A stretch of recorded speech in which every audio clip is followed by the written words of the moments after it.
Coming up on the show today, the latest from Israel and Gaza. And as you all know, we have strengthened our force posture in the region.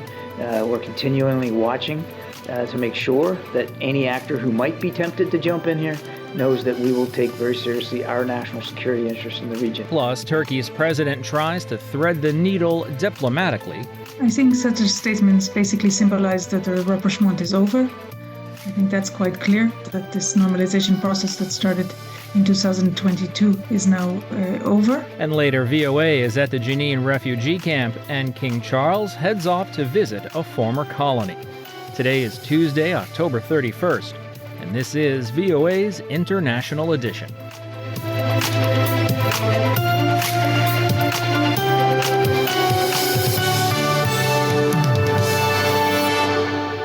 From VOA headquarters in Washington, I'm Steve Karish. We'll chat with our reporter at the Jenin Refugee Camp in a few minutes. First, though, this update. Israeli ground forces pushed deeper into Gaza on Monday, advancing in tanks and armored vehicles on the territory's main city and freeing a soldier that was held captive by Hamas militants. The Israeli prime minister rejected calls for a ceasefire as airstrikes landed near hospitals, where thousands of Palestinians are sheltering beside the wounded. Israel's attacks are in response to the Hamas militant group's stunning October 7th attack on civilians that left about 1,400 Israelis dead. But as Israel brings the fight to this tiny, crowded strip of land, officials from Washington, Moscow, Tehran, and Ankara are weighing in. VOA's Anita Powell reports from the White House. The White House says it welcomes the limited flow of humanitarian aid and the restoration of telecommunications in Gaza as Israel continues its ground offensive on the enclave in response to militant group Hamas's October 7th attack. The Biden administration also is repeating its warning to armed groups to stay out of the fight. Our message to any actor seeking to exploit this conflict is don't do it. And as you all know, we have strengthened our force posture in the region.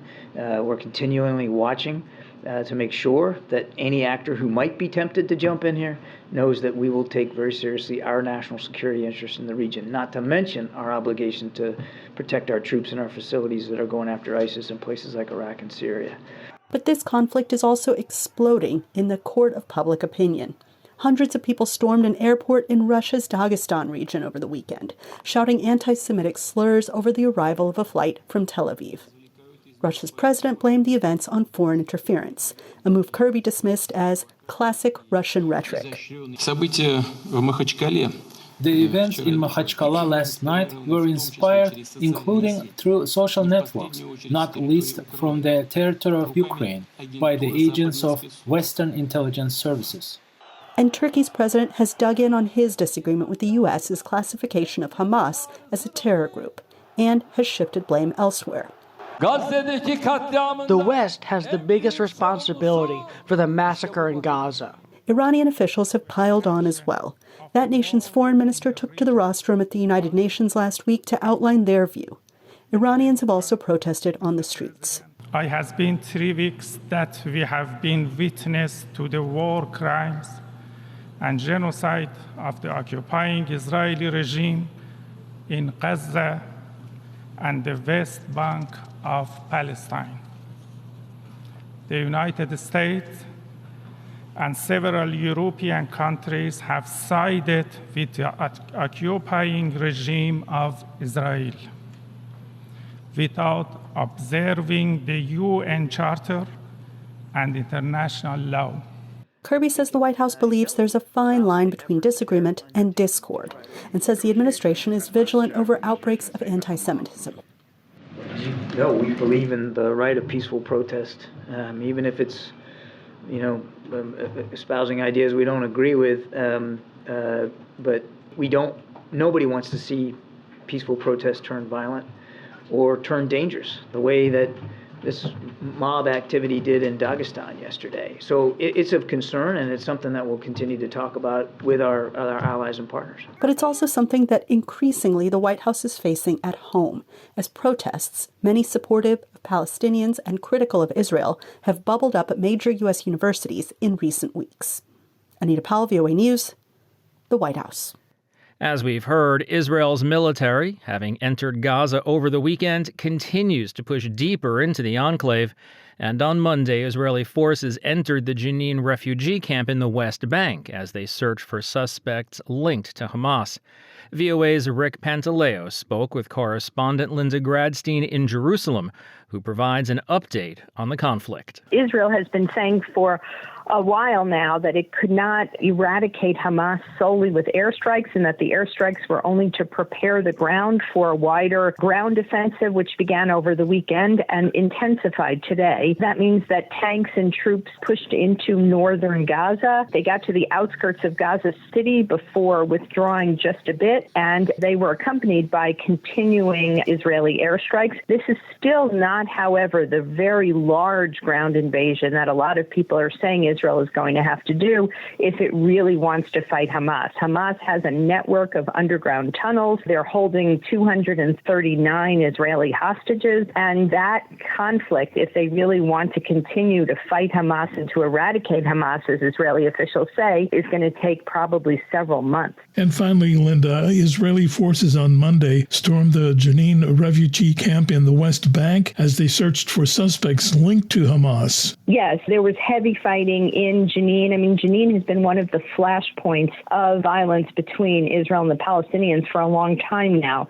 But it seems to be that Israel is conducting these raids in the West Bank, has arrested more than 1,000 people over these past 3 weeks, and there are almost daily clashes. There's also been an increase in violence by Jewish settlers who are living in the West Bank against Palestinians. One Jewish settler, in fact, was just arrested for killing a Palestinian under disputed circumstances. As we've just heard from Linda Gradstein in Jerusalem, the Jenin Refugee Camp in the West Bank was the site of intense military action on Monday. VOA's Jan Boychat is there. The violence keeps escalating here in the West Bank. Since October the 7th, in the attack of Hamas against Israel, more than 120 Palestinians were killed here, most of them by the Israeli forces, but some of them by Jewish settlers. Last night, the Israeli forces just stormed Jenin camp and killed 4 people.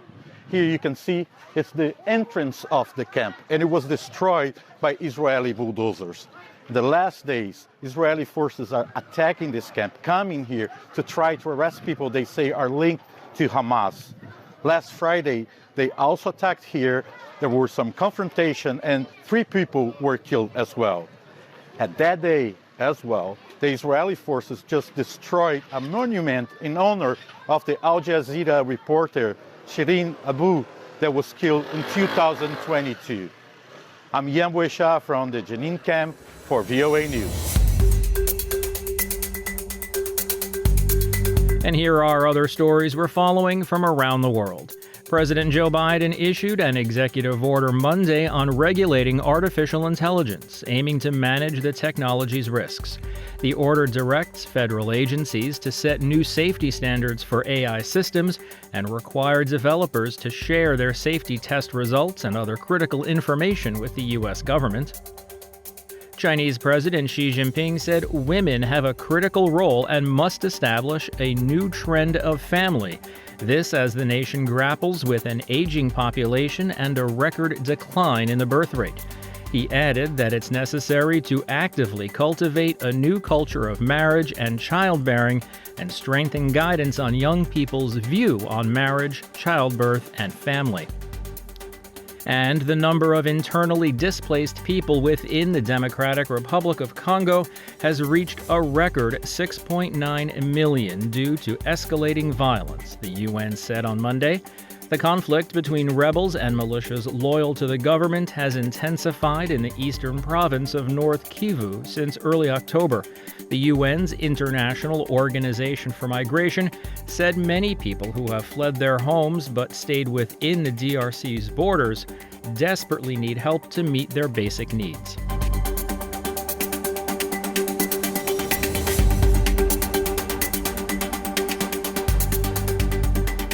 Diplomats around the world are working to try to find a way to end, or at least lessen, the conflict between Israel and Hamas. It seems that in every quarter of the world, leaders and groups are being asked to pick a side, knowing full well that whatever they say will be met with anger from someone.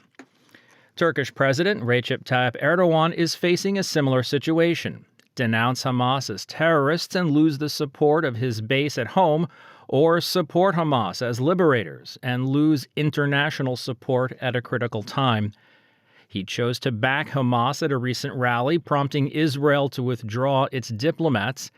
However, in a move analysts believe is aimed at mitigating criticism by Western allies, Erdogan has also taken a step to ratify Sweden's NATO membership. However, experts warn Erdogan may have miscalculated. Dorian Jones reports from Istanbul. At a mass rally in Istanbul Saturday, Turkish President Recep Tayyip Erdogan stepped up his support of Hamas, declaring again that Hamas is not a terrorist organization, but a liberation movement.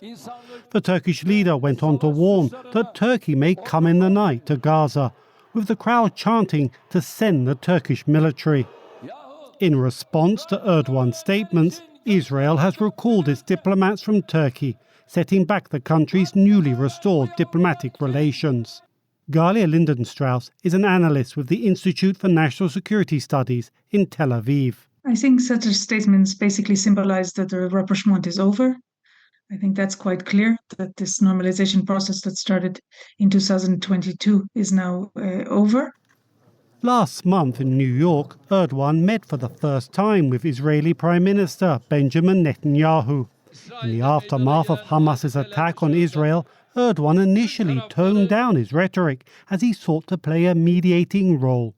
But with Ankara appearing to be diplomatically sidelined, Erdogan stepped up his public support for Hamas.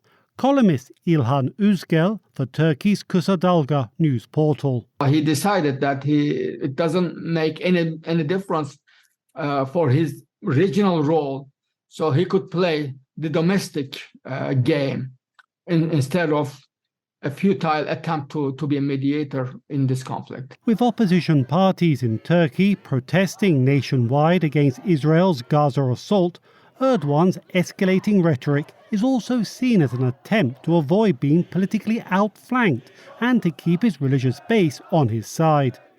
But in a gesture to his Western allies, the Turkish leader last week sent to Parliament a bill for the ratification of Sweden's NATO membership, which Turkey has been delaying.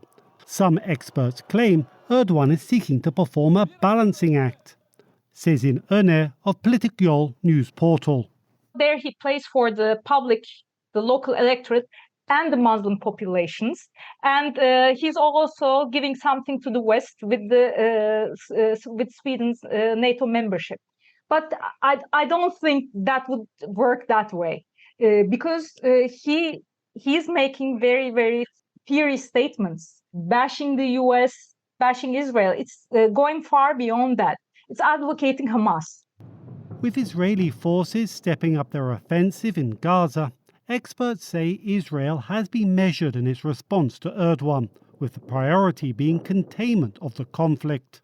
Galia Lindenstrauss is an analyst with the Institute for National Security Studies in Tel Aviv. Israel doesn't need to add to the current tense situation with its neighbors, also tensions with Turkey. So I think the Israeli government will do all its best not to enter into direct confrontation with Turkey. Yes, it will listen to the rhetoric very carefully, and it will see what Turkey does. As the conflict escalates, Turkey's Western allies have largely ignored Erdogan's rhetoric. But some experts warn his words of support of Hamas are unlikely to be forgotten. Dorian Jones, VOA News, Istanbul.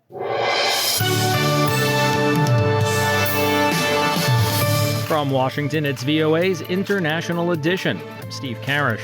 We're off to the slums of Mumbai in a moment. Now, though, Britain's King Charles begins a 4-day tour of Kenya on Tuesday. It's his first trip to Africa since becoming king, following the death of his mother, Queen Elizabeth, last year. Among his objectives is addressing what Buckingham Palace officials describe as painful aspects of Britain's colonial past with the East African nation. He'll also discuss issues related to the climate crisis and the importance of national security. VOA's Nairobi bureau chief Miriama Diallo has the story. Kenya holds symbolic significance for Charles' family because of what it represented for his late mother. Kenya is where the Queen's reign, Queen Elizabeth II, King Charles's mother, it's where her reign began. She learned that her father died in Kenya. And somewhat conversely, although the post-independence period has had its ups and downs, the UK and Kenya have maintained some very close ties. Olivia O'Sullivan says there are many shared priorities between the two governments. There are ties between their militaries. They share military training on occasion. There's more recently, the UK has kind of sought to position itself as a bit of a leader in tackling climate change, particularly the last COP, which the UK hosted in Glasgow.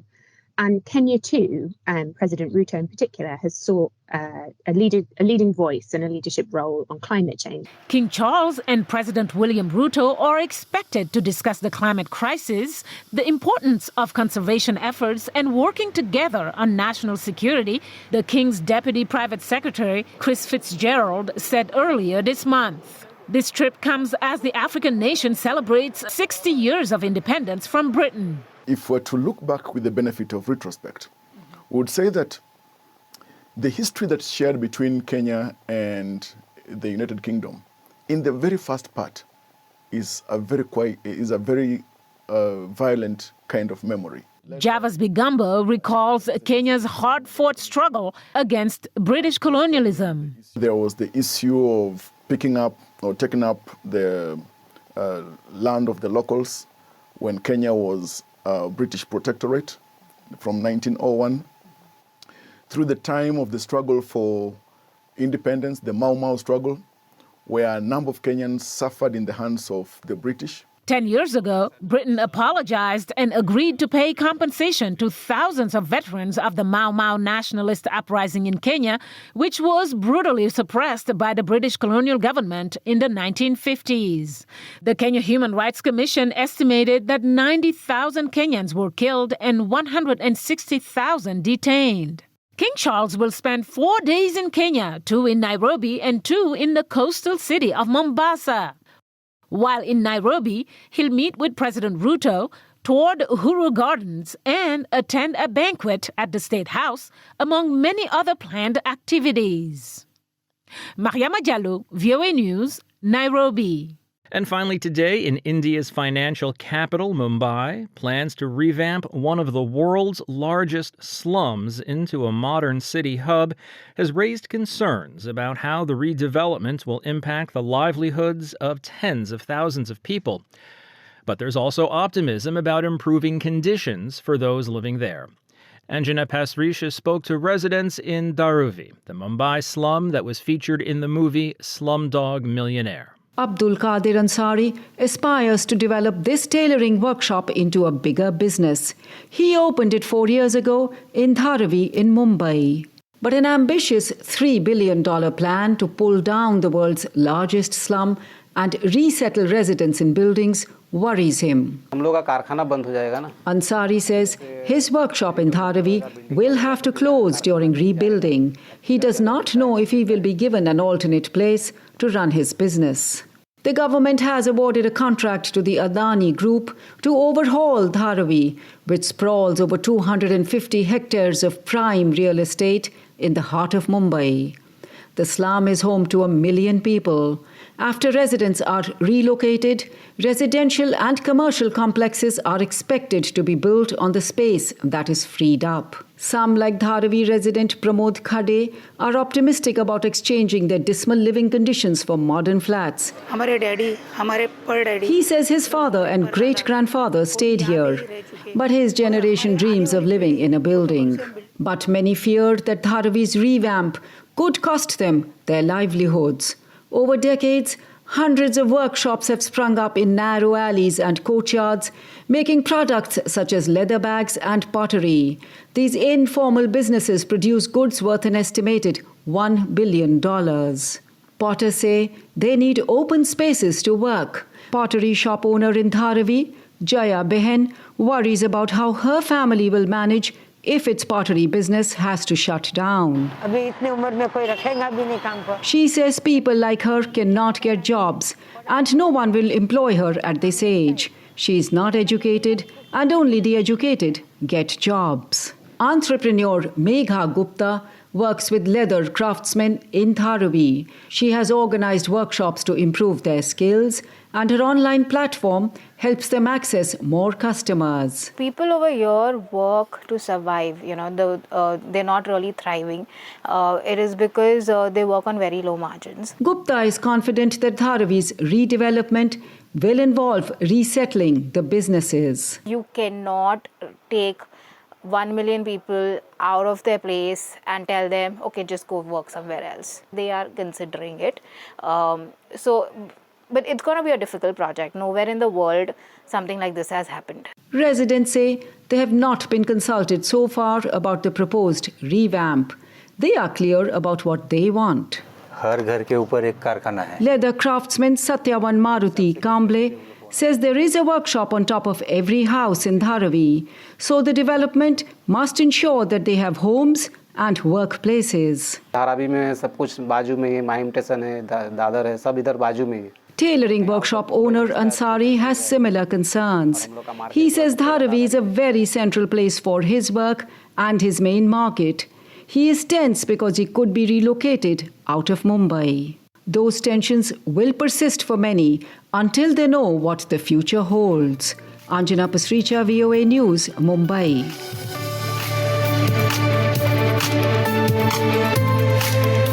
And that's going to wrap it up for us today. This has been International Edition on the Voice of America. On behalf of everyone at VOA, thanks for joining us. For pictures, stories, videos, and more, follow VOA News on your favorite social media platform and online at voanews.com. Until next time, I'm Steve Karish in Washington. Stay safe and have a great day.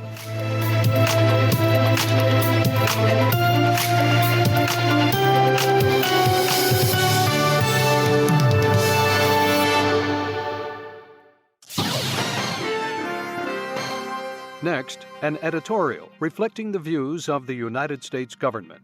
Honduras and the United States share many common objectives, said Deputy Assistant Secretary for Central America and Western Hemisphere Affairs Eric Jacobstein in recent congressional testimony. The election of Honduran President Xiomara Castro in 2021 presented an opportunity to break with the corruption and democratic backsliding, said Deputy Assistant Secretary Jacobstein. Honduras has committed to addressing corruption and impunity, and President Castro has invited the UN to establish an independent anti-corruption commission. We applaud this effort, but we urge its rapid establishment in accordance with UN guidelines. And we also urge the government to fund existing units that investigate corruption. We applaud Honduras' progress in passing legislation regarding internally displaced persons and also for working with the United States on enforcement efforts, stated Deputy Assistant Secretary Jacobstein. The United States has a long-standing history of security cooperation with Honduras, including through a U.S. presence in Sotocano Air Base. We look forward to continuing this cooperation with Honduras, said Deputy Assistant Secretary Jacobstein. But he had a word of caution regarding relations with the People's Republic of China. The Honduran government states its foreign policies to meet its international cooperation needs by opening the door to new countries, including the People's Republic of China. While we acknowledge that diplomatic recognition is a sovereign decision, we note the PRC often makes promises in exchange for recognition that ultimately remain unfulfilled. With regard to the economy, the United States aims to mobilize additional investment under Vice President Kamala Harris's Central America Forward initiative, which has already brought $4.2 billion in investment commitments and new jobs in Northern and Central America. Future commitments, stressed Deputy Assistant Secretary Jacobstein, will depend on a favorable investment climate and sound economic decisions. Human rights activists in Honduras continue to work under threat of violence and death, noted Deputy Assistant Secretary Jacobstein. We continue to call upon the Honduran government to protect activists like Miriam Miranda, Jose Romero Lara, who face serious threats, and to complete timely and transparent investigations into killing of activists like Jairo Bonilla and Ali Dominguez. The situation in Honduras is complex, said Deputy Assistant Secretary Jacob Stein. But we remain committed to a strong bilateral relationship, given our two countries' cultural, economic, familial, and geographic ties. That was an editorial reflecting the views of the United States government.